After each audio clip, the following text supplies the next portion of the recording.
국내 굴지의 대기업 태화그룹 본사 건물 그 화려함과는 어울리지 않게 기획 3팀 사무실은 늘 어딘가 모르게 침체된 분위기가 감돌았다. 그리고 그 중심에는 만년 팀장으로 불리는 박지원이 있었다. 그는 40을 바라보는 나이에도 불구하고 여전히 팀장 자리에 머물러 있었고 외모나 옷차림도 평범하다 못해 다소 초라해 보이기까지 했다. 그의 존재감은 팀 내에서 거의 없는 것이나 마찬가지였다. 아, 박 팀장님 또 저러시네. 저렇게 해서 일이 되겠어요. 기획 3팀의 실세이자 트러블 메이커로 통하는 최태수 과장이 노골적으로 비웃음을 흘리며 동료들에게 말했다. 그의 옆에서는 강유진 대리와 김동현 사원이 맞장구를 치며 낄낄거렸다. 그들의 눈에는 박지원 팀장이 무능하고 답답한 상사 그 이상도 이하도 아니었다. 박지원은 그런 그들의 비웃음에도 별다른 반응을 보이지 않았다. 그는 그저 묵묵히 자신의 컴퓨터 모니터만 응시하거나 가끔씩 창밖을 바라보며 깊은 생각에 잠기는 듯했다. 그의 이런 태도는 최태수와 그 일당들을 더욱 의기양양하게 만들었다. 팀장님, 이번 주간 보고서 말인데요. 아직도 결제 안 해주신 거예요.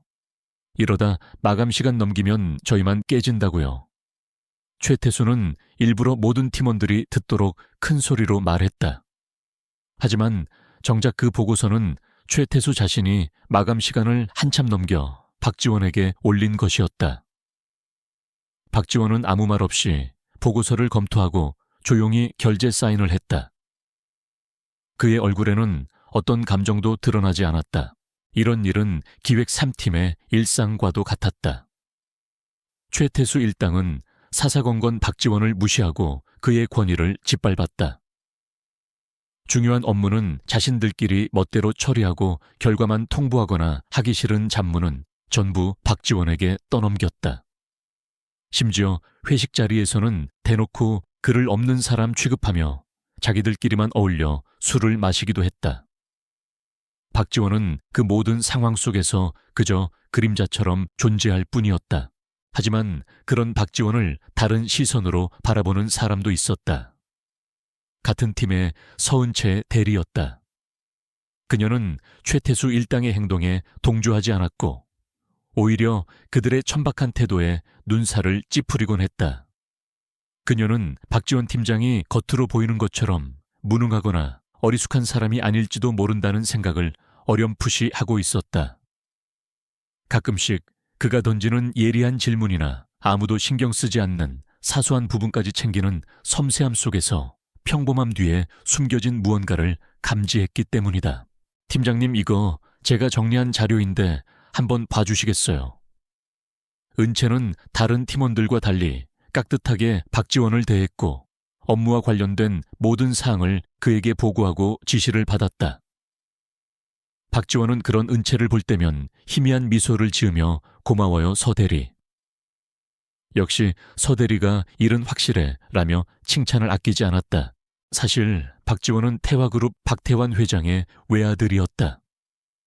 하지만 그의 이런 신분은 회사 내 극소수의 최고위층을 제외하고는 아무도 알지 못했다. 박 회장은 아들이 그룹의 진정한 리더로 성장하기를 바랐고 그러기 위해서는 가장 밑바닥부터 경험하며 회사의 실상과 직원들의 진짜 모습을 파악해야 한다고 생각했다. 그래서 그는 아들에게 자신의 신분을 숨기고 평사원부터 시작해 팀장 자리까지 오르도록 했던 것이다. 만년 팀장이라는 오명 역시 그가 일부러 승진을 거부하며 기획 4팀에 남아 더 많은 것을 관찰하기 위한 계획의 일부였다. 박지원은 매일 밤 그날 회사에서 있었던 일들을 꼼꼼하게 기록했다. 직원들의 업무 태도 능력, 그리고 그들의 숨겨진 관계들까지. 그의 눈은 그림자 속에서 조용히 모든 것을 지켜보고 있었고 그의 머릿속에서는 이미 태화그룹의 미래를 위한 거대한 청사진이 그려지고 있었다. 최태수 일당의 경멸과 무시는 그에게 고통이 아니라 오히려 그들의 민낯을 더욱 확실하게 파악할 수 있는 좋은 기회가 되어주고 있었다. 오늘도 어김없이 최태수는 박지원을 향해 비아냥거렸다. 팀장님은 좋으시겠어요. 세상 편하게 회사 다니시는 것 같아서. 저희는 죽어라 일하는데 말이죠. 박지원은 그 말을 못 들은 척 자신의 서류에만 집중했다. 그의 입에는 누구도 눈치채지 못할 아주 옅은 미소가 떠올랐다. 그래 마음껏 떠들어라. 너희들의 시간은 얼마 남지 않았으니 무시당하는 팀장 박지원. 그의 진짜 이야기는 이제 막 시작되려 하고 있었다. 그리고 그 이야기의 끝에서 웃는 자는 과연 누가 될 것인가? 태화그룹 기획 3팀의 어두운 그림자 속에서 거대한 폭풍이 조용히 그 모습을 갖춰가고 있었다. 박지원 팀장은 여전히 기획 3팀의 투명 인간이자 동네북이었다. 최태수 과장과 그의 패거리들은 이제 박 팀장을 자신들의 무능함을 가리는 방패막이로 혹은 지루한 회사 생활의 무료함을 달래주는 장난감 정도로 여기는 듯했다. 그들은 박 팀장이 어떤 생각을 하고 있는지, 그의 침묵 뒤에 무엇이 숨겨져 있는지에 대해서는 조금도 관심을 두지 않았다. 최태수는 팀 내에서 자신의 입지를 더욱 강화하기 위해 교묘한 방법들을 동원했다. 그는 종종 박 팀장의 아이디어를 가로채 자신의 것처럼 상부에 보고했고, 중요한 프로젝트에서는 의도적으로 박 팀장을 배제시킨 채 자신과 강유진 대리, 김동현 사원만을 중심으로 팀을 꾸렸다. 만약 프로젝트가 성공하면 모든 공은 자신들에게 돌아왔고, 실패하면 그 책임은 슬그머니 박 팀장에게 떠넘겨졌다. 아, 그거요. 박 팀장님이 제대로 지시를 안 해주셔서 저희도 좀 헷갈렸습니다. 그 부분은 저희도 박 팀장님께 여러 번 말씀드렸는데 별다른 피드백이 없으셨어요.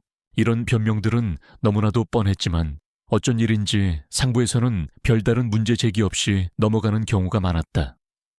어쩌면 그들 역시 만년 팀장 박지원에 대한 선입견을 가지고 있었거나 혹은 최태수의 능구렁이 같은 처세술에 넘어가고 있었는지도 몰랐다.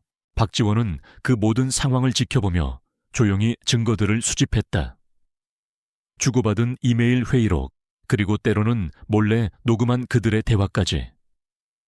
그의 노트북 한 구석에는 기획 3팀 관찰일지라는 이름의 비밀 폴더가 있었고, 그 안에는 최태수 일당의 비리와 무능, 그리고 비윤리적인 행태들이 날짜별로 상세하게 기록되어 있었다. 그는 분노를 느끼기보다는 마치 냉철한 외과 의사가 환부를 도려내기 위해 병의 근원을 진단하듯 그들의 행동을 분석했다.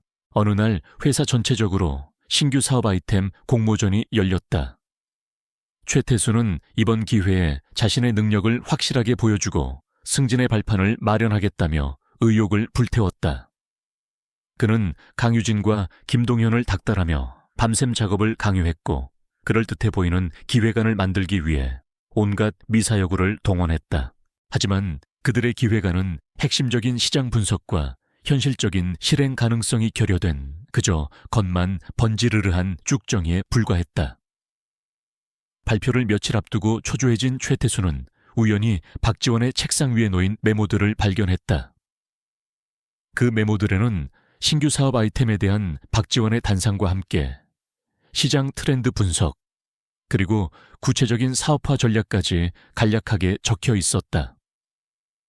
평소 박지원을 무시했던 최태수였지만 그 메모의 내용은 그의 눈을 번쩍 뜨이게 할 만큼 날카롭고 통찰력이 있었다. 이거다. 최태수는 속으로 쾌재를 불렀다. 그는 박지원이 자리를 비운 틈을 타 그 메모들을 몰래 촬영했고 그 내용을 자신의 기획안에 교묘하게 짜깁기 했다. 그리고 며칠 후 그는 회사 전체 임원들 앞에서 마치 자신이 모든 것을 생각해낸 것처럼 열정적으로 프레젠테이션을 펼쳤다. 발표는 성공적이었다. 임원들은 최태수의 혁신적인 아이디어에 찬사를 보냈고 그는 단숨에 회사 내 유망주로 떠올랐다. 그는 의기양양하게 자리로 돌아와 박지원을 향해 보란듯이 으스댔지만 박지원은 여전히 아무런 표정 변화 없이 자신의 일에만 몰두하고 있었다. 마치 아무 일도 없었다는 듯이 최태수는 그런 박지원의 모습이 더욱 한심하고 우습게 느껴졌다. 저러니 평생 팀장 자리나 지키고 있지. 자기 아이디어가 도둑 맞은 줄도 모르고. 그는 속으로 박지원을 비웃으며 자신의 성공에 도취했다. 하지만 서은채 대리는 그 모든 과정을 어렴풋이 눈치채고 있었다. 그녀는 박지원 팀장이 가끔씩 툭툭 던지는 말 속에 숨겨진 깊이와 통찰력을 이전부터 감지하고 있었고, 최태수의 기획안이 발표된 후 박 팀장의 책상 위에서 비슷한 내용의 메모들을 우연히 발견했기 때문이다. 그녀는 최태수의 비열함에 분노했지만 섣불리 나설 수는 없었다. 박 팀장 스스로가 아무런 문제 제기를 하지 않는데 자신이 나서봤자 괜한 분란만 일으킬 뿐이라는 것을 잘 알고 있었다. 그녀는 대신 박지원 팀장에게 조용히 다가가 말을 건넸다. 팀장님, 혹시 이번 신규 사업 공모전에 따로 제출하신 아이디어는 없으셨어요? 팀장님께서도 좋은 생각 많이 가지고 계신 것 같던데. 박지원은 서류에서 눈을 떼고 은채를 바라보며 희미하게 웃었다. 아이디어야 늘 있죠. 하지만 중요한 건 누가 그 아이디어를 실행하고 성공시키느냐 아니겠어요. 최 과장이 잘 해낼 거라고 믿습니다. 그의 말은 평온했지만 그의 눈빛은 무언가 다른 의미를 담고 있는 듯했다. 은채는 더 이상 묻지 않았지만 박지원 팀장에 대한 그녀의 의구심과 함께 어떤 기대감은 더욱 커져만 갔다. 박지원은 은채의 그런 작은 관심과 진심을 놓치지 않았다. 그는 자신의 관찰 일지에 서은채 대리의 이름 옆에는 정직하고 능력 있는 인재 잠재력 높음이라고 적어두었다. 그림자 속의 관찰자 박지원. 그는 여전히 자신의 정체를 숨긴 채 태화그룹이라는 거대한 무대 위에서 벌어지는 인간 군상들의 희비극을 냉정하게 지켜보고 있었다. 그의 손에는 이미 수많은 패들이 쥐어져 있었고 그는 단지 가장 적절한 시기에 그 패들을 내려놓을 때를 기다리고 있을 뿐이었다. 그리고 그 시기는 생각보다 그리 멀지 않은 곳에서 그를 기다리고 있었다. 최태수와 그의 일당들이 쌓아 올린 거짓과 오만의 탑은 이제 곧 무너져 내릴 운명이었다. 박지원 팀장은 여전히 기획 3팀의 투명 인간이자 동네북이었다. 최태수 과장과 그의 패거리들은 이제 박 팀장을 자신들의 무능함을 가리는 방패막이로 혹은 지루한 회사 생활의 무료함을 달래주는 장난감 정도로 여기는 듯했다. 그들은 박 팀장이 어떤 생각을 하고 있는지, 그의 침묵 뒤에 무엇이 숨겨져 있는지에 대해서는 조금도 관심을 두지 않았다. 최태수는 팀 내에서 자신의 입지를 더욱 강화하기 위해 교묘한 방법들을 동원했다. 그는 종종 박 팀장의 아이디어를 가로채 자신의 것처럼 상부에 보고했고, 중요한 프로젝트에서는 의도적으로 박 팀장을 배제시킨 채 자신과 강유진 대리, 김동현 사원만을 중심으로 팀을 꾸렸다. 만약 프로젝트가 성공하면 모든 공은 자신들에게 돌아왔고, 실패하면 그 책임은 슬그머니 박 팀장에게 떠넘겨졌다. 아, 그거요. 박 팀장님이 제대로 지시를 안 해주셔서 저희도 좀 헷갈렸습니다. 그 부분은 저희도 박 팀장님께 여러 번 말씀드렸는데 별다른 피드백이 없으셨어요. 이런 변명들은 너무나도 뻔했지만 어쩐 일인지 상부에서는 별다른 문제 제기 없이 넘어가는 경우가 많았다.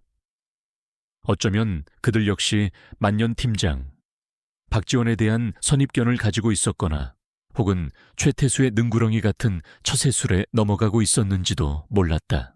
박지원은 그 모든 상황을 지켜보며 조용히 증거들을 수집했다. 주고받은 이메일 회의록, 그리고 때로는 몰래 녹음한 그들의 대화까지. 그의 노트북 한 구석에는 기획 3팀 관찰일지라는 이름의 비밀 폴더가 있었고, 그 안에는 최태수 일당의 비리와 무능, 그리고 비윤리적인 행태들이 날짜별로 상세하게 기록되어 있었다. 그는 분노를 느끼기보다는 마치 냉철한 외과 의사가 환부를 도려내기 위해 병의 근원을 진단하듯 그들의 행동을 분석했다. 어느 날 회사 전체적으로 신규 사업 아이템 공모전이 열렸다. 최태수는 이번 기회에 자신의 능력을 확실하게 보여주고 승진의 발판을 마련하겠다며 의욕을 불태웠다. 그는 강유진과 김동현을 닥달하며 밤샘 작업을 강요했고, 그럴듯해 보이는 기획안을 만들기 위해 온갖 미사여구를 동원했다. 하지만 그들의 기획안은 핵심적인 시장 분석과 현실적인 실행 가능성이 결여된 그저 겉만 번지르르한 쭉정이에 불과했다. 발표를 며칠 앞두고 초조해진 최태수는 우연히 박지원의 책상 위에 놓인 메모들을 발견했다.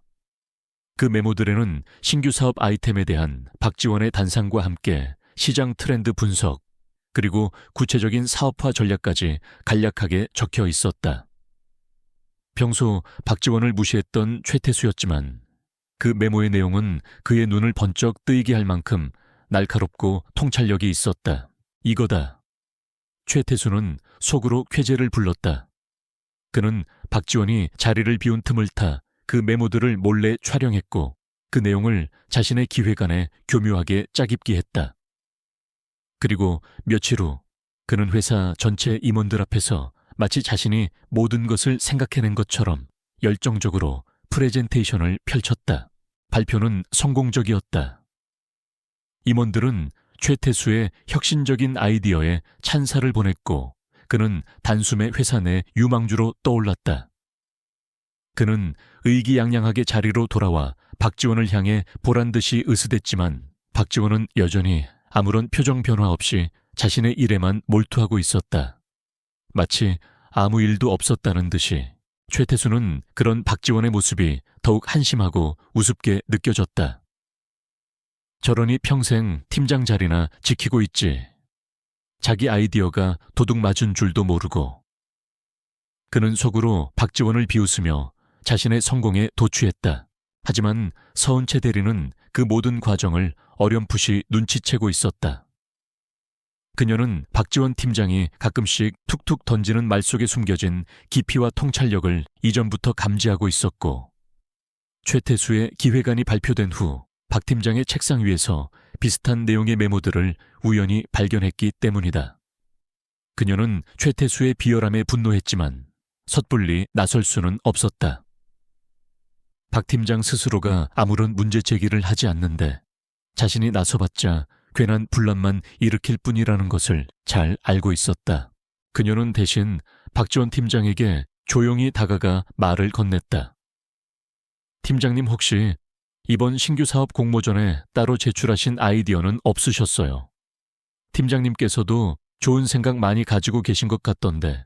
박지원은 서류에서 눈을 떼고 은채를 바라보며 희미하게 웃었다. 아이디어야 늘 있죠.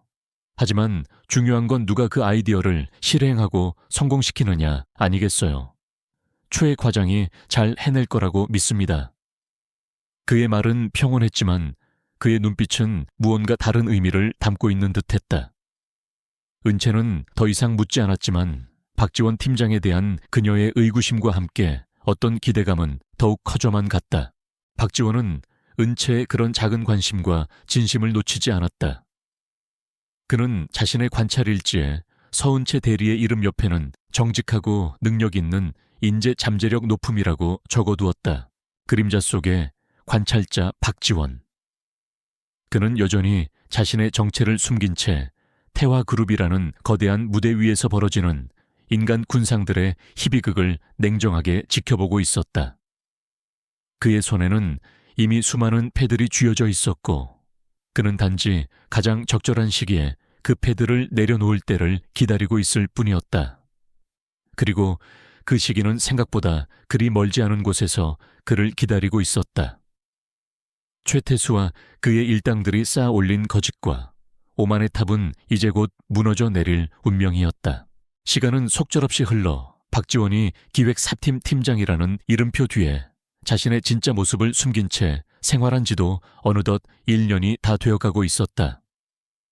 그동안 최태수 과장과 그의 일당들의 만행은 날이 갈수록 더욱 노골적이고 대담해졌다. 그들은 박 팀장을 완전히 자신들의 손아귀에 넣고 마음대로 주무를 수 있는 존재로 여겼고 회사의 규율이나 상하 관계 따위는 안중에도 없는 듯했다.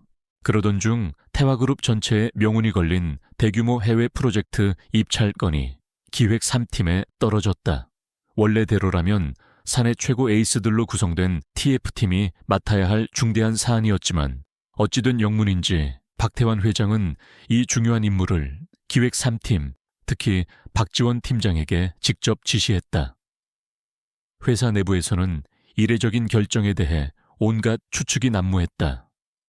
어떤 이들은 박 회장이 마침내 만년 팀장 박지원을 시험대에 올리려는 것이라고 수군거렸고, 또 어떤 이들은 어차피 실패할 프로젝트를 기획 3팀에 떠넘겨 희생양으로 삼으려는 것이라고 비아냥거렸다.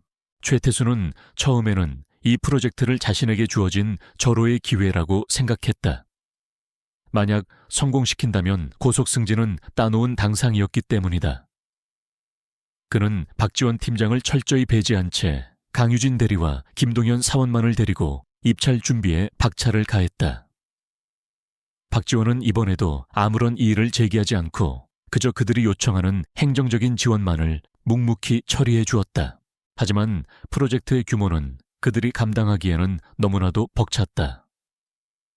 해외 시장에 대한 이해도 부족했고 경쟁사들의 동향 분석도 허술했으며, 무엇보다 그들에게는 프로젝트 전체를 아우르는 전략적인 안목이 결여되어 있었다.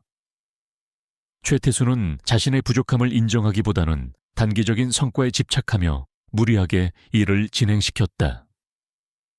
그의 독단과 조급증은 팀원들과의 잦은 마찰을 불러일으켰고 프로젝트는 시작부터 삐걱거리기 시작했다. 입찰 마감일이 코앞으로 다가왔지만 그들의 제안서는 여전히 핵심적인 내용이 빠져 있거나 현실성이 떨어지는 부분들로 가득했다. 다급해진 최태수는 또다시 박지원의 책상 주변을 어슬렁거리기 시작했다. 그는 박지원이 이번 프로젝트와 관련하여 개인적으로 정리해둔 자료들이 있을 것이라고 예상했고, 이전처럼 그것을 몰래 빼내 자신의 제안서에 활용할 생각이었다. 그러나 이번에는 상황이 달랐다. 박지원의 책상은 깨끗하게 정돈되어 있었고 프로젝트와 관련된 어떤 자료도 찾아볼 수 없었다. 박지원은 마치 최태수의 속셈을 미리 알고 있었다는 듯 그에게 어떤 빌미도 제공하지 않았다. 결국 입찰 마감일 최태수는 부실하기 짝이 없는 제안서를 제출할 수밖에 없었다. 결과는 예상대로 참담했다. 태화그룹은 경쟁사에게 큰 차이로 밀려 입찰에서 탈락했고, 이로 인해 회사는 막대한 경제적 손실과 함께 대외적인 이미지에도 큰 타격을 입게 되었다. 사태의 심각성을 깨달은 박태환 회장은 즉시 진상조사를 지시했다. 최태수는 모든 책임을 박지원에게 떠넘기려 발악했다. 그는 임원들 앞에서 눈물까지 글썽이며 박지원 팀장의 무능함과 태만함 때문에 프로젝트를 망쳤다고 주장했다. 박 팀장님께서 제대로 된 지시도 내려주시지 않았고 저희가 아무리 도움을 요청해도 묵묵부답이셨습니다. 저희는 정말 최선을 다했지만 팀장의 지원 없이는 어쩔 수가 없었습니다. 강유진과 김동현 역시 최태수의 거짓 주장에 동조하며 박지원을 궁지로 몰아넣었다. 그들은 자신들의 잘못을 덮기 위해 박지원을 완벽한 희생양으로 만들려 하고 있었다. 회의실 안의 모든 시선이 박지원에게로 향했다.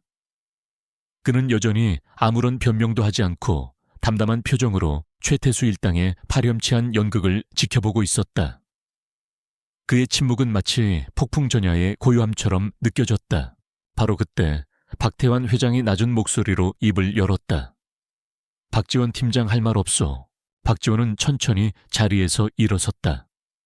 그리고 회의실 안에 모든 사람들을 둘러보며 이전과는 전혀 다른 차갑고도 단호한 목소리로 말했다. 드릴 말씀이 왜 없겠습니까, 회장님? 그리고 여기 계신 모든 분들께도 말입니다. 그 순간 회의실의 분위기가 싸늘하게 얼어붙었다. 박지원의 눈빛은 더 이상 과거에 그 어리숙하고 무기력했던 팀장의 그것이 아니었다. 그의 눈에는 모든 것을 꿰뚫어 보는 듯한 예리함과 함께 어떤 결연한 의지가 서려 있었다. 이번 프로젝트 실패의 책임은 1차적으로 총괄 책임자인 저에게 있습니다. 하지만 그 과정에서 있었던 모든 진실은 명명백백하게 밝혀져야 할 것입니다. 그는 품 안에서 두툼한 서류 뭉치 하나를 꺼냈다. 그것은 바로 그가 지난 1년간 기록해온 기획 3팀 관찰 일지였다. 이 안에는 이번 프로젝트뿐만 아니라 지난 1년간 기획사팀 내부에서 벌어졌던 수많은 일들에 대한 기록이 담겨 있습니다. 누가 진정으로 회사와 팀을 위해 노력했고, 누가 자신의 이익만을 위해 동료를 속이고 회사를 기만했는지 그 모든 증거가 이 안에 있습니다. 최태수와 그의 일당들의 얼굴이 하얗게 질려갔다. 그들은 박지원이 이런 엄청난 방역을 준비하고 있었으리라고는 꿈에도 상상하지 못했던 것이다. 박지원은 박태환 회장을 향해 고개를 돌리며 말했다. 아버지, 이제 모든 것을 바로잡을 때가 온 것 같습니다. 더 이상 이 그림자 속에 머무를 이유가 없어졌습니다. 아버지, 회의실 안에 모든 사람들이 경악을 금치 못했다. 박지원 팀장이 박태환 회장의 아들이었다니. 그것은 그 누구도 상상하지 못했던 엄청난 반전이었다. 최태수는 다리가 풀려 그 자리에 주저앉을 뻔했다. 그의 머릿속은 이미 하얗게 비어 있었다. 그는 자신이 건드려서는 안 될 사람을 건드렸다는 것, 그리고 이제 자신의 모든 것이 끝났다는 것을 직감했다. 임계점에 다다른 진실은 그렇게 가장 극적인 순간에 폭발했고, 그 폭발은 태화그룹 전체를 뒤흔들 거대한 폭풍의 시작을 알리고 있었다. 박지원의 시간은 이제부터였다. 박지원 팀장이 박태환 회장을 아버지라고 부르는 순간 회의실 안의 공기는 그야말로 한 조각의 유리처럼 깨져버릴 듯 팽팽해졌다. 최태수 과장을 비롯한 기획 3팀 일부 직원들의 얼굴은 이미 하얗게 질리다 못해 잿빛으로 변해 있었다. 그들의 눈에는 믿을 수 없다는 경악과 함께 자신들의 미래에 대한 극도의 공포감이 서려 있었다. 박태환 회장은 아들의 갑작스러운 커밍아웃에도 불구하고 여전히 침착함을 잃지 않았다. 그는 천천히 자리에서 일어나 회의실 안의 모든 사람들을 둘러보며 낮은 목소리로 말했다. 모두 들었을 것이다. 박지원 팀장은 내 아들이다. 그리고 지난 1년간 내 아들은 자신의 신분을 숨긴 채 이곳 태화그룹 기획 3팀에서 여러분과 함께 생활하며 회사의 실상을 파악해왔다. 회장의 말이 끝나자 회의실 안은 술렁이기 시작했다. 그 누구도 예상하지 못했던 엄청난 반전에 모두가 넋을 잃은 듯했다.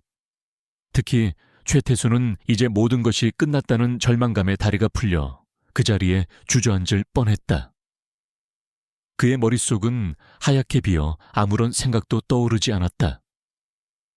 그저 망했다는 두 글자만이 그의 뇌리를 맴돌 뿐이었다.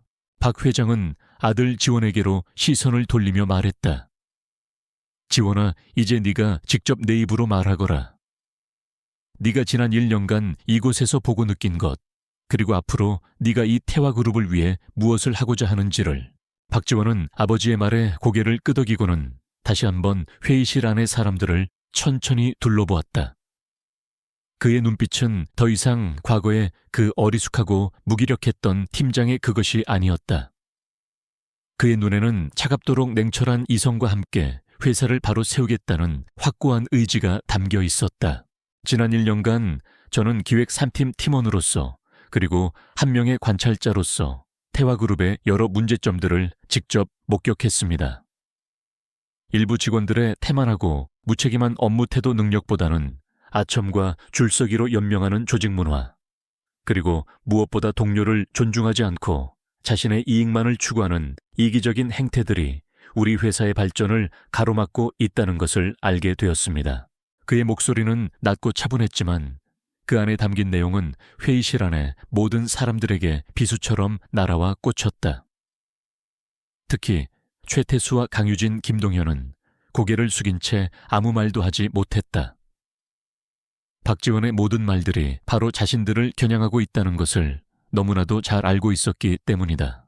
저는 더 이상 이러한 문제점들을 묵과할 수 없다고 판단했습니다.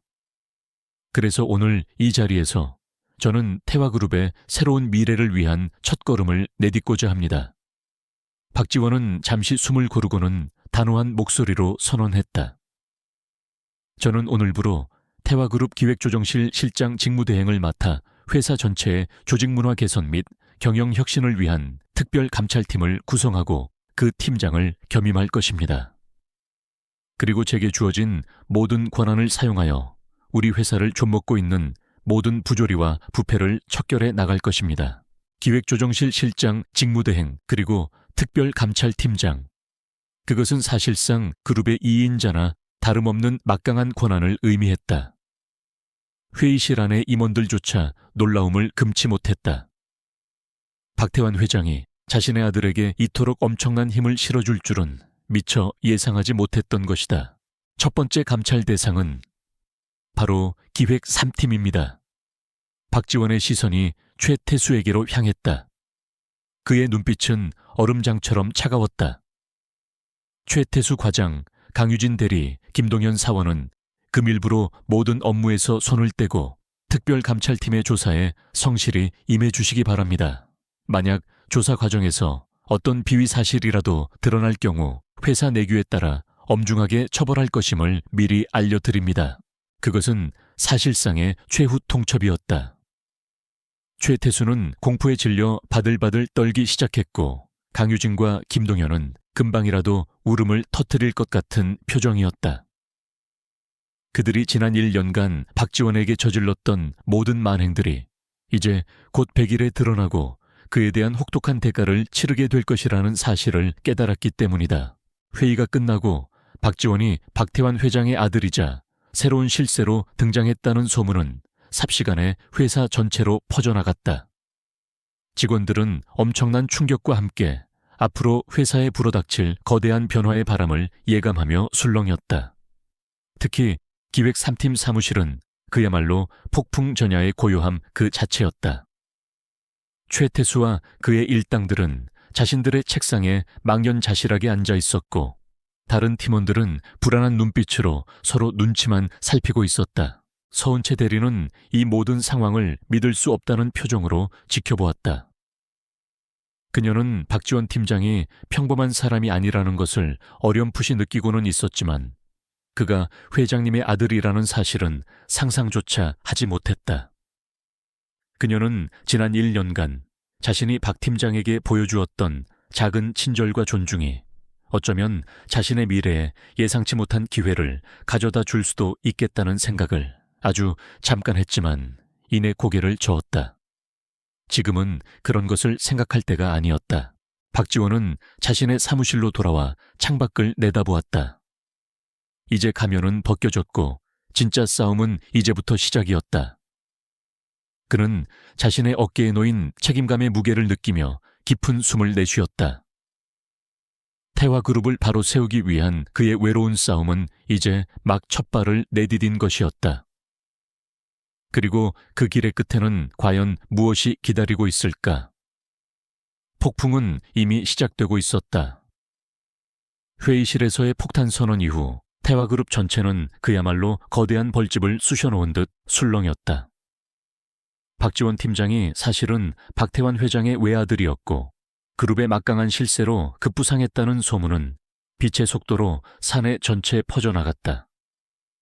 직원들은 삼삼오오 모여 저마다 추측과 전망을 쏟아냈고 그들의 대화 속에는 놀라운 불신 그리고 무엇보다 앞으로 닥쳐올 변화에 대한 불안감이 짙게 배어 있었다. 특히 기획 3팀은 그야말로 초상집 분위기였다. 최태수 과장, 강유진 대리, 김동현 사원은 자신들의 사무실 책상에 넋나간 사람처럼 앉아 있었다. 그들의 머릿속은 복잡하게 얽힌 실타래처럼 뒤죽박죽이었고 이제 자신들의 운명이 어떻게 될지에 대한 공포감만이 온몸을 짓눌렀다. 과거 박지원 팀장에게 저질렀던 그 모든 오만방자한 행동들이 하나하나 떠오르며 그들의 숨통을 조여왔다. 이제 와서 후회해봤자 이미 엎질러진 물이었다. 다음날 오전 박태환 회장은 긴급 임원회의를 소집한 데 이어 전 직원에게 사내 방송을 통해 중대 발표를 하겠다고 공지했다. 태화그룹 역사상 유례없는 일이었다. 직원들은 불안과 호기심이 뒤섞인 표정으로 각자의 자리에서 사내 방송 시스템에 시선을 고정했다. 정확히 오전 10시 방송이 시작되었다. 화면에는 박태환 회장의 근엄한 모습이 나타났다. 그는 간결하지만 단호한 어조로 최근 그룹 내에서 발생한 불미스러운 일들과 함께 회사의 미래를 위한 중대한 결정을 내렸음을 알렸다. 존경하는 태화그룹 임직원, 여러분, 최근 우리 그룹은 중요한 기로에 서 있습니다.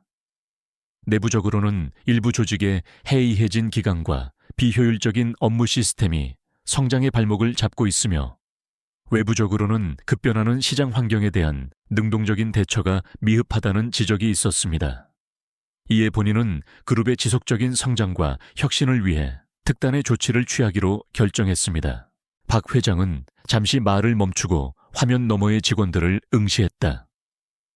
그의 눈빛에는 어떤 타협도 용납하지 않겠다는 단호함이 서려 있었다. 오늘부로 그룹 기획조정실 실장 직무대행으로 박지원 실장을 임명합니다. 박지원 실장은 지난 1년간 기획 3팀 팀장으로 재직하며 현장의 목소리를 직접 듣고 우리 그룹이 가진 문제점들을 누구보다 깊이 파악해 왔습니다. 또한 박지원 실장은 제 아들이기도 합니다. 회장의 입에서 제 아들이라는 말이 나오는 순간 사내 전체가 숨을 죽인 듯 정적에 휩싸였다. 그리고 곧이어 여기저기서 작은 탄식과 놀라움의 술렁임이 터져 나왔다. 소문으로만 떠돌던 이야기가 그룹 회장의 입을 통해 공식적으로 확인된 것이다. 박지원 실장은 앞으로 특별감찰팀을 이끌며 그룹 전체의 조직 문화, 개선 업무 효율성 증대, 그리고 부정부패 척결을 위한 강력한 개혁을 추진할 것입니다. 이 과정에서 그 어떤 성역도 없을 것이며 오직 능력과 성과 그리고 윤리적인 자세만이 평가의 기준이 될 것입니다. 임직원 여러분께서는 박지원 실장의 리더십을 믿고 태화그룹의 새로운 미래를 만들어가는데 적극적으로 협조해 주시길 바랍니다. 박 회장의 말이 끝나자 화면은 박지원 실장의 모습으로 바뀌었다. 그는 더 이상 과거의 그 어수룩하고 존재감 없던 박 팀장이 아니었다. 잘 다려진 정장 차림에 안경 너머로 빛나는 그의 눈빛은 냉철하고도 이지적이었으며 그의 표정에서는 한치의 망설임도 찾아볼 수 없었다. 그는 천천히 하지만 분명하고 힘있는 목소리로 입을 열었다. 태화그룹 임직원 여러분, 기획조정실 실장 직무대행이자 특별감찰팀장을 맡게 된 박지원입니다. 그의 목소리는 사내방송 시스템을 통해 모든 직원들의 귀에 똑똑히 전달되었다. 저는 지난 1년간 여러분과 함께 호흡하며 많은 것을 보고 느꼈습니다. 우리 태화그룹이 가진 무한한 잠재력과 함께 시급히 개선되어야 할 문제점들 또한 명확히 인지하고 있습니다. 저에게 주어진 이 막중한 책임 앞에서 저는 오직 태화그룹의 발전과 임직원 여러분 모두의 더 나은 미래만을 생각하며 모든 노력을 다할 것을 약속드립니다. 그는 잠시 말을 멈추고 카메라를 정면으로 응시했다. 그의 시선은 마치 모든 직원들의 마음을 꿰뚫어 보는 듯 했다. 특별감찰팀의 활동은 과거의 잘못을 들춰내 처벌하는 것만이 목적이 아닙니다. 물론 회사에 해를 끼치거나 부당한 이익을 취한 행위에 대해서는 그에 상응하는 엄중한 책임을 물을 것입니다. 하지만 더 중요한 것은 과거의 실수를 반복하지 않고 우리 모두가 공정하고 투명한 환경에서 자신의 능력을 마음껏 발휘할 수 있는 새로운 조직 문화를 만들어 나가는 것입니다. 그의 연설은 간결했지만 그 안에 담긴 메시지는 강력했다. 그것은 변화에 대한 확고한 의지였고 동시에 모든 임직원들을 향한 경고이자 기회이기도 했다. 방송이 끝나자 사내 게시판과 메신저는 그야말로 폭발할 지경이었다. 직원들은 저마다 박지원 실장의 등장과 그의 연설에 대한 각자의 생각을 쏟아냈다. 어떤 이들은 그의 카리스마와 결단력에 감탄하며 새로운 리더십에 대한 기대를 표했고 또 어떤 이들은 앞으로 불어닥칠 감찰의 칼날에 대한 두려움을 감추지 못했다. 특히 기획사팀 사무실은 그야말로 얼음장처럼 차가운 공기가 감돌았다. 최태수, 강유진, 김동현은 이제 자신들의 운명이 박지원 실장의 손에 완전히 달려있다는 사실을 깨닫고 절망감에 휩싸였다. 그들이 할 수 있는 것은 아무것도 없었다. 그날 오후 박지원 실장은 가장 먼저 특별감찰팀을 공식적으로 발족시켰다. 팀원은 각 부서에서 차출된 소수의 정예 인력과 외부 전문 감사 인력으로 구성되었다. 그리고 놀랍게도 그 팀원 명단에는 기획 3팀의 서은채 대리의 이름도 포함되어 있었다. 박지원은 그녀의 정직함과 능력을 높이 평가했고 이번 감찰 업무에 그녀의 도움이 필요하다고 판단했던 것이다. 은채는 갑작스러운 발령에 놀라면서도 박지원 실장의 신뢰에 보답하기 위해 최선을 다하겠다고 다짐했다. 특별감찰팀의 첫 번째 공식 업무는 기획 3팀에 대한 집중 감사였다. 감사팀원들이 들이닥쳐 모든 서류와 컴퓨터 파일을 확보하기 시작했고 관련자들에 대한 소환 조사도 예고되었다. 박지원 실장은 자신의 사무실에서 그 모든 과정을 보고받으며 차분하지만 단호하게 다음 지시를 내렸다. 특별감찰팀이 기획 3팀 사무실을 덮친 것은 그야말로 전광석화와 같았다. 박지원 실장의 지휘 아래 감사팀원들은 일사불란하게 움직이며 지난 몇 년간의 모든 업무 관련 서류 컴퓨터 데이터, 그리고 회계 장부까지 샅샅이 확보해 나갔다. 사무실 안은 순식간에 긴장감으로 얼어붙었고 최태수 과장을 비롯한 문제의 직원들은 자신들의 자리에서 사색이 된 채 어쩔 줄 몰라 했다. 박지원은 자신의 옛 팀장실, 이제는 특별감찰팀의 임시지휘본부가 된 그곳에서 모든 상황을 보고받고 있었다. 그의 책상 위에는 지난 1년간 그가 비밀리에 작성해 온 기획 3팀 관찰일지와 함께 감사팀이 새롭게 확보한 증거 자료들이 산더미처럼 쌓여가고 있었다. 그의 얼굴은 평온했지만 눈빛은 그 어느 때보다 날카롭게 빛나고 있었다. 감찰팀의 서류 및 데이터 확보 작업이 마무리되자 곧바로 관련자들에 대한 개별 소환 조사가 시작되었다.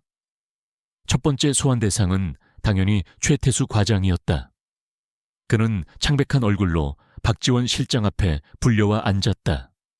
불과 며칠 전까지만 해도 자신이 마음대로 주무르던 만년 팀장이 이제는 자신의 목줄을 쥔 절대 권력자가 되어 눈앞에 있다는 현실을 그는 여전히 받아들이기 어려웠다. 최태수 과장 박지원의 목소리는 낮고 차분했지만 그 안에는 서늘한 위압감이 담겨 있었다. 지난 3년간 기획 3팀에서 과장으로 재직하면서 본인이 수행했던 주요 업무와 그 성과에 대해 솔직하게 이야기해 주시기 바랍니다. 최태수는 마른 침을 삼키며 떨리는 목소리로 변명을 늘어놓기 시작했다. 그는 자신의 업적을 과장하고 실패한 프로젝트에 대해서는 교묘하게 책임을 회피하려 애썼다. 하지만 박지원은 그의 말을 중간에 끊지 않고 끝까지 경청했다. 그리고 최태수의 말이 끝나자 조용히 서류 한 장을 그의 앞으로 내밀었다. 이것은 최 과장이 작년에 진행했던 알파 프로젝트의 최종 결과 보고서입니다. 보고서에는 프로젝트가 성공적으로 마무리되었고 예상 목표치를 120% 초과 달성했다고 기록되어 있군요.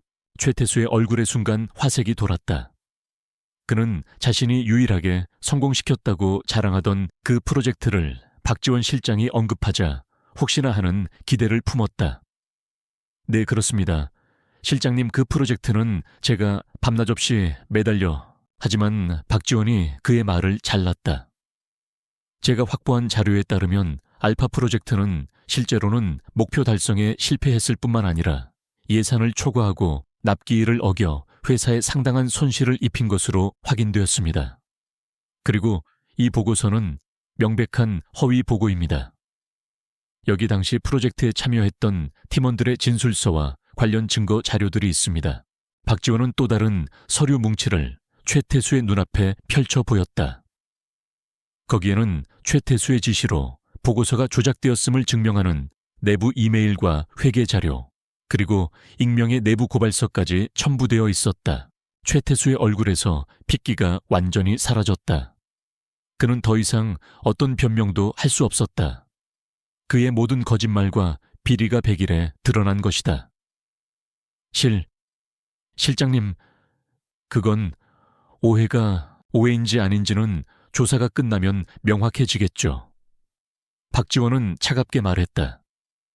최 과장은 지금부터 모든 직무에서 배제되며 대기 발령 상태로 감찰 조사를 받게 될 것입니다. 조사에 성실히 협조해 주시기 바랍니다.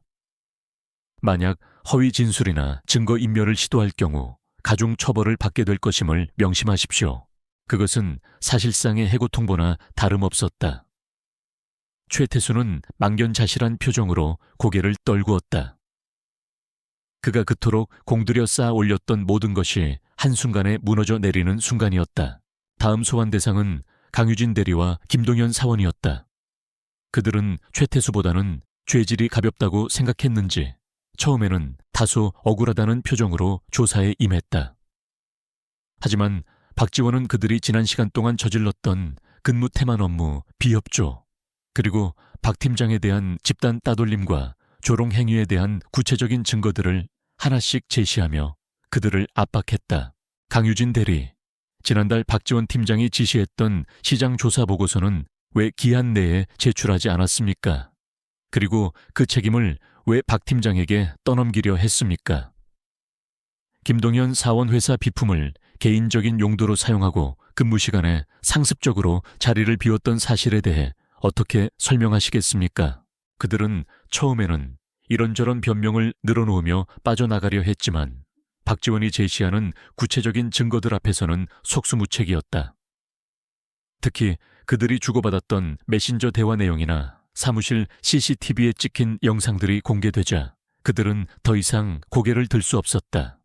그들이 무심코 했던 행동들과 말들이 이제는 자신들의 발목을 잡는 족쇄가 되어 돌아온 것이다. 조사가 진행될수록 기획 3팀 내부에 만연해 있던 문제점들이 속속들이 드러났다. 그것은 단순히 몇몇 직원들의 일탈 행위를 넘어 팀 전체의 도덕적 해이와 잘못된 조직 문화가 만들어낸 구조적인 문제였다. 박지원은 이 모든 것을 예상하고 있었지만 직접 확인하는 과정은 그에게도 결코 유쾌하지 않았다. 서은채 대리는 특별감찰팀의 일원으로서 이 모든 과정을 지켜보며 복잡한 심경을 느껴야 했다. 그녀는 최태수 일당의 몰락을 보며 어떤 통쾌함을 느끼기보다는 한때 동료였던 그들의 어리석음과 탐욕이 안타깝게 느껴졌다. 그리고 동시에 박지원 실장의 냉철하고 공정한 일 처리에 깊은 인상을 받았다. 그는 개인적인 감정을 철저히 배제한 채 오직 사실과 증거에 입각하여 판단하고 있었다.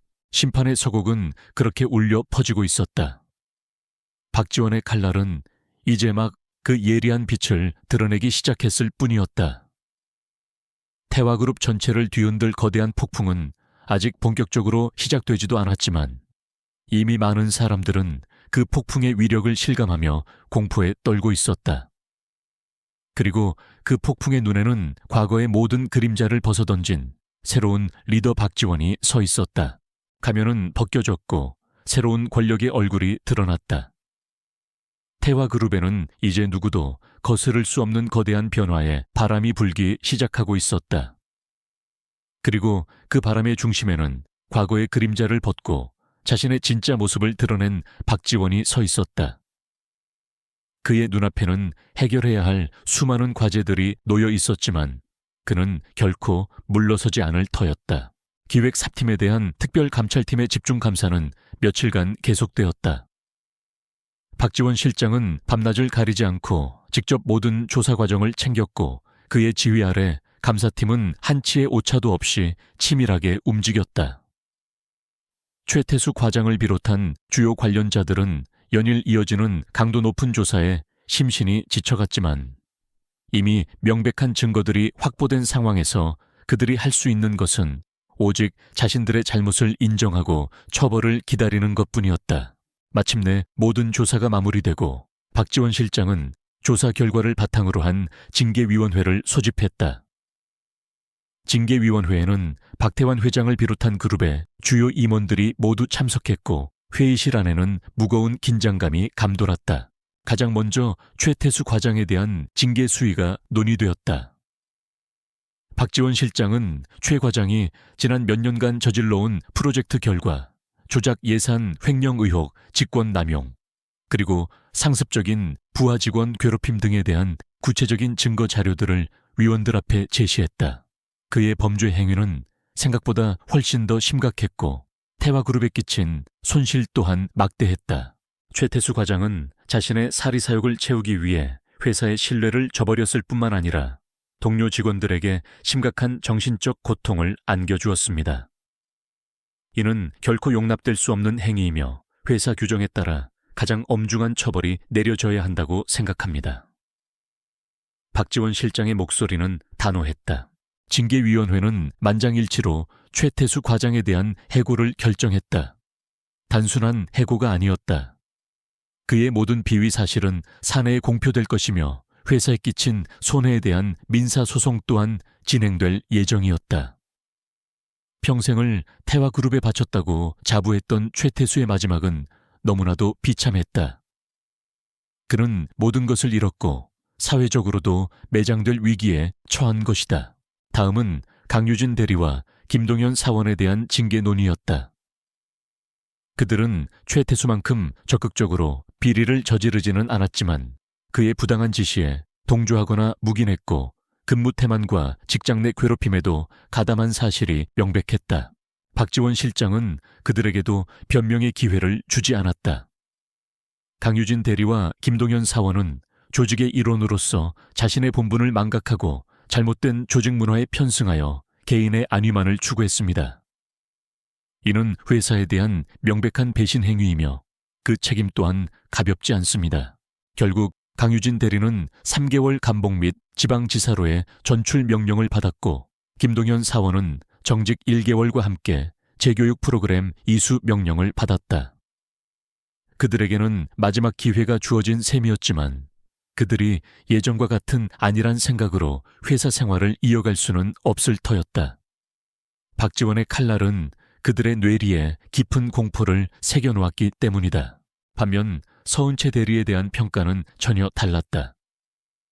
박지원 실장은 그녀가 어려운 환경 속에서도 묵묵히 자신의 소임을 다했으며 동료에 대한 기본적인 존중과 직업 윤리를 지켜왔음을 높이 평가했다.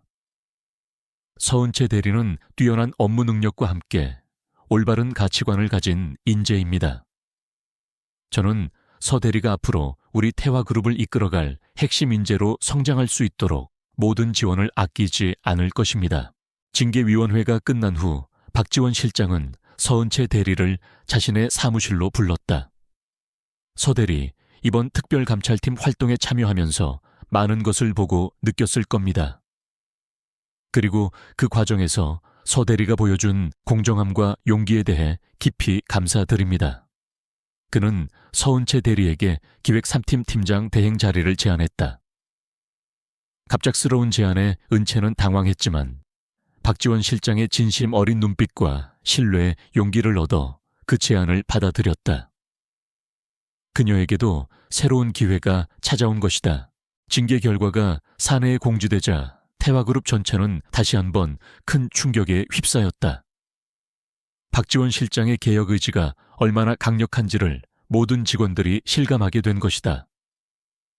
더 이상 능력 없는 사람이 아첨과 줄서기로 승진하거나 잘못을 저지르고도 아무런 처벌을 받지 않는 일은 없을 것이라는 인식이 확산되었다. 직원들 사이에서는 불안감과 함께 공정하고 투명한 조직 문화에 대한 기대감 또한 조금씩 피어나기 시작했다. 며칠 후 박지원 실장은 전 직원을 대상으로 한 간담회를 열었다. 그는 이 자리에서 이번 징계 조치의 불가피성과 함께 앞으로 태화그룹이 나아가야 할 방향에 대해 설명했다. 제가 행한 조치들은 결코 개인적인 복수나 감정에서 비롯된 것이 아닙니다. 오직 병든 조직을 치유하고 모든 임직원들이 공정한 환경에서 자신의 능력을 마음껏 발휘하며 회사와 함께 성장할 수 있는 토대를 마련하기 위함이었습니다. 그의 목소리에는 진심이 담겨 있었다. 태화그룹은 이제 과거의 잘못된 관행과 문화를 과감히 버리고 오직 실력과 성과, 그리고 무엇보다 서로를 존중하는 건강한 조직 문화를 바탕으로 새롭게 태어날 것입니다. 이 길은 쉽지 않겠지만 저는 여러분과 함께라면 반드시 해낼 수 있다고 믿습니다. 그의 연설은 많은 직원들에게 깊은 감동과 함께 새로운 희망을 안겨주었다. 정의의 칼날은 때로는 차갑고 아프지만 그것은 더 나은 미래를 위한 불가피한 과정임을 그들은 깨닫기 시작했다. 박지원의 리더십 아래 태화그룹은 진정한 변화의 첫걸음을 내딛고 있었다. 그리고 그 변화의 바람은 이제 회사 전체로 퍼져나가 새로운 질서를 만들어갈 준비를 하고 있었다. 박지원 실장이 주도하는 태화그룹의 대대적인 개혁 작업은 그야말로 거침없이 진행되었다. 기획 3팀을 시작으로 그의 칼날은 그룹 내부에 오랫동안 뿌리내리고 있던 각종 비리와 부조리, 그리고 비효율적인 관행들을 하나씩 제거해 나갔다. 그 과정에서 적지 않은 진통과 반발도 있었지만 박태환 회장의 전폭적인 지지와 대다수 직원들의 암묵적인 동의 아래 박지원의 개혁은 점차 그 성과를 드러내기 시작했다. 가장 먼저 눈에 띄는 변화는 회사 내에 새로운 질서가 잡히기 시작했다는 것이었다. 더 이상 능력 없는 사람이 학연이나 지연 혹은 아부와 줄서기를 통해 승승장구하는 일은 찾아보기 어려워졌다. 모든 평가는 철저하게 개인의 능력과 성과 그리고 윤리적인 자세를 기준으로 이루어졌고 그 결과에 따라 공정한 보상과 처우가 뒤따랐다. 기획 3팀은 서은채 팀장 대행의 지휘 아래 완전히 새로운 팀으로 거듭났다. 최태수 일당이 빠져나간 자리는 젊고 능력 있는 인재들로 채워졌고 팀원들은 서로를 존중하며 자유롭게 의견을 교환하는 분위기 속에서 놀라운 업무 효율성을 보여주었다.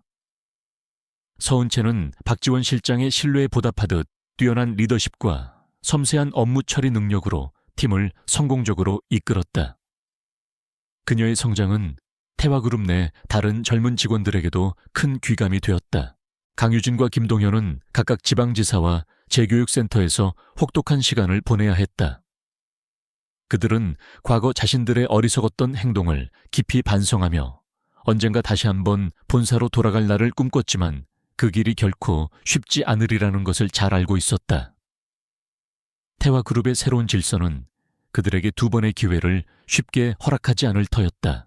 박지원 실장은 단순히 부정부패를 척결하고 조직을 정비하는 것을 넘어 직원들이 진정으로 회사에 대한 자부심을 느끼고 자신의 능력을 마음껏 펼칠 수 있는 건강한 조직 문화를 만드는 데에도 많은 노력을 기울였다.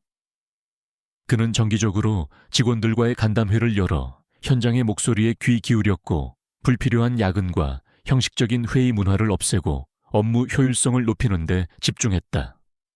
또한 직원들의 복지 향상과 교육 프로그램 개발에도 적극적으로 투자했다.